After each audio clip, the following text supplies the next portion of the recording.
It's Friday. Y'all know what that means? Cookies. It means cookies. We're gonna make some little peanut butter. I have these. I'll be right back.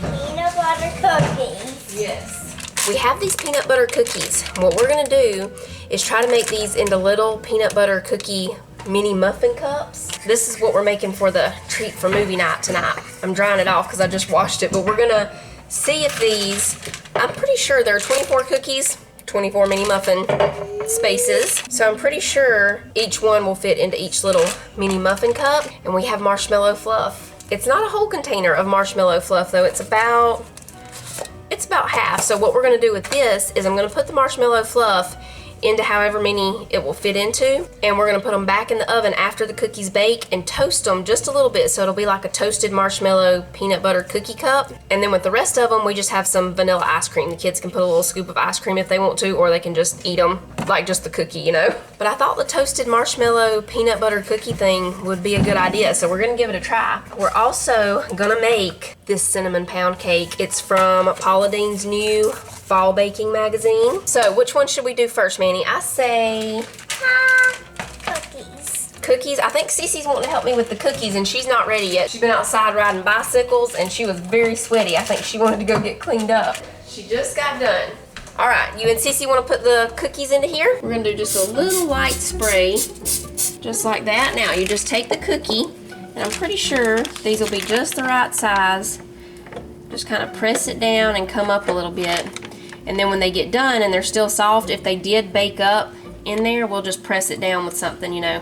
Yeah. And make it still have the little hole in it. Mine is gonna be like this. Okay. I want mine to be little. Okay. When you get them done, we'll put them in the oven and I'll set probably a 10-minute timer and then we'll check them and see how they're looking.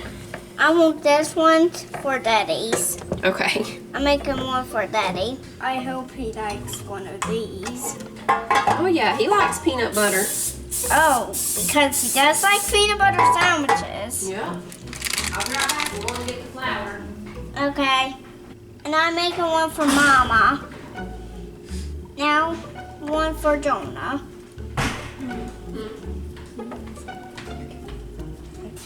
I washed my hands with that water. I hope that it won't. One of these cookies. When I print one down like that, it looks good. Don't eat them yet, Sissy. I'll save some for you, Sissy. I got the loaf pan sprayed and floured. We're also going to put a piece of parchment paper in the bottom and spray it because Paula's kitchen tip here is don't skip lining the loaf pan. Yep. So this is obviously going to be a really moist pound cake. I'm going to go ahead and soften these 2 sticks of butter. Some are messed up. Okay, cookies going in. You breathe your air into these holes and move your head around. Then it makes noise. Can you show me one time? Because I'm not sure if I've got the head movement down quite right. Can you show me one time? Uh-huh.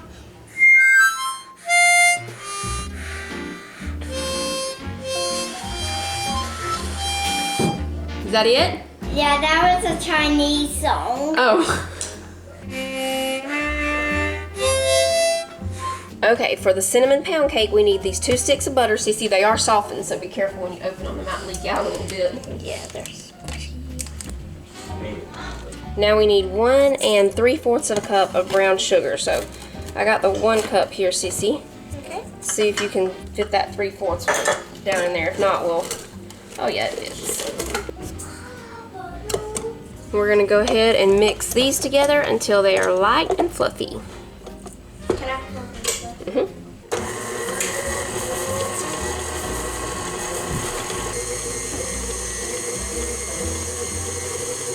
Now we need 3 eggs.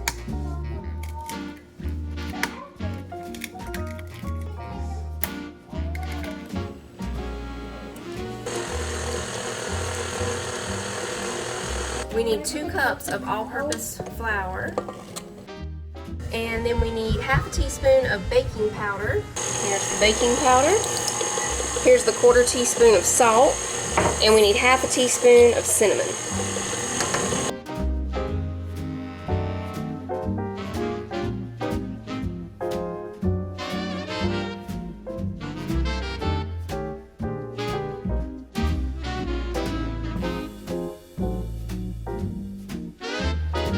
We're cutting the temperature down to 325 now for the cinnamon pound cake.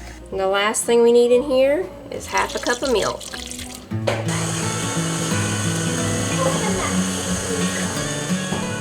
And pour it in the loaf pan.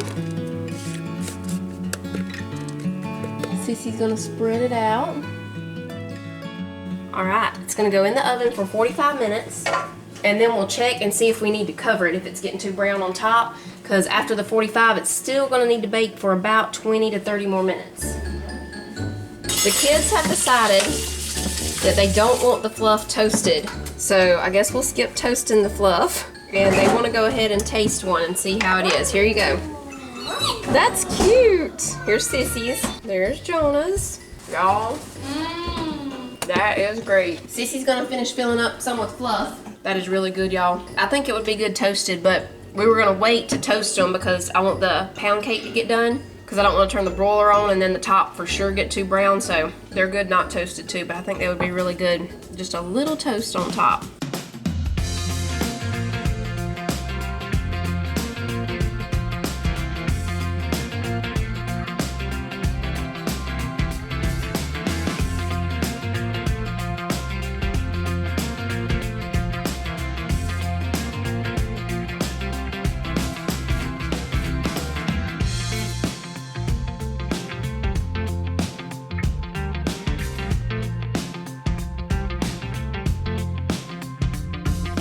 That is amazing, y'all. Not the prettiest bread I've ever made, but Paula was right about the stickage of this one. Yeah, it definitely wants to stick. Like, I would even say, forget just putting the parchment paper on the bottom, do the whole thing. Like, line the whole thing, that way you can just pull it out, because it definitely wants to stick because it's so moist. But it's great. This is the sad state of the garden.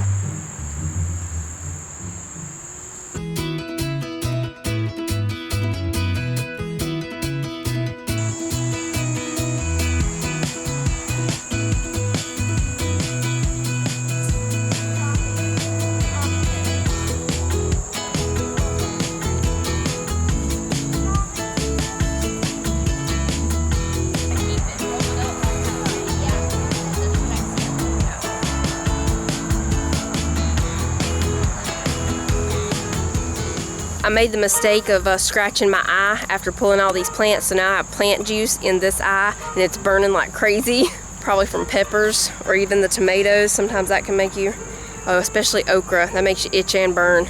So here's what we've got going on. We took this part of the fence down. Jonah's emptying out grow bags. I think Sissy's helping him empty out the grow bags that, you know, stuff needed to be pulled or either it never happened. This is a Cherokee purple. There were actually a couple on there, but worms had gotten to them, so we're gonna leave it. Maybe we'll get a few more out of it. This is the Mr. Stripey. We saw the very first Mr. Stripey on here today when we came out here to pull it, so we're gonna leave it. I'm gonna clean it up a little bit. We'll see if we might get another Mr. Stripey or so, I don't know. That's the mint, it's still doing good. Basil needs to be cleaned up, but it's still doing good, so we're gonna leave it. This serrano pepper plant and banana pepper plant right there, they're both still doing good. So of course we're gonna clean up all this grass and everything, but we'll leave those until they stop producing. The okra is still doing really good. We took off all the ones that were way too big, so now they should shoot up even taller and we'll be able to get okra off every couple of days, y'all know, because okra goes wild. That's a Cherokee purple over there too. It's actually got one on it right now. We're gonna leave it. It still needs to be cleaned up some though. Tomorrow when we come out here to get rid of all this grass and everything, I'll finish cleaning up any of the plants that need some, you know, some of the dead stuff taken off or anything. Here's what we got over here. There were a few butternut squash we went ahead and got. A few okra that hadn't got too big, you know, that they were too tough. We have a few peppers in there. This is a Cherokee purple, and I'm looking for that Mr. Stripey. It's a tiny one, but this was the Mr. Stripey. I don't think it'll turn or anything, but I didn't realize it was on there, and I went ahead and started snipping at it and cut this piece off. So the piece that this was on off, so that's why it's already off. But yeah, since we found that, we're gonna leave it for a little while.